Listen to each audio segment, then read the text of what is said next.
Hello, hello. Is your stress response flight? Like you are out of there. The moment there's any sort of chaos or argument or uncomfortableness, you are gone.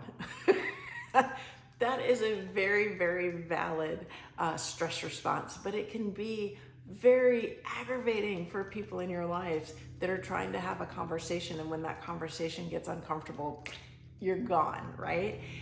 So think about this also when you're at a job or you're in school and all of a sudden you like suddenly book a trip and go away. Those are all examples of somebody who is stuck in the flight response. And so when these start to happen, number one, it's just really great to know what your stress response is. Because if you don't, then you can't change it, right? But the moment you recognize what it is, then we can make some action steps to change. So anytime you get that urge to run away, stop and go, do I need to? Is this relationship important? Do I need to stand here and have this conversation? But now it's also completely acceptable to say, you know what, I'm uncomfortable right now. I'd like to have this conversation later, but then honor the time you give them.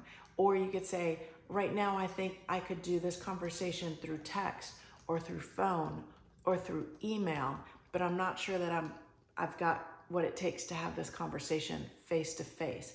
I've even had patients who know that they need to overcome this, but they're so scared that they actually ask their spouse not to look at them and they sit back to each other because just that gives them the safety that they're kind of running. They could run, but they're still staying grounded into that relationship. So if flight is your go-to model, right?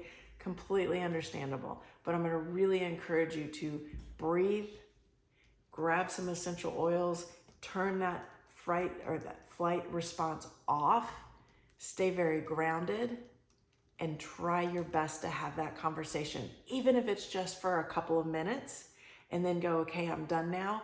I'll come back in a little bit, and you'll be so proud of yourself. Self high five for that.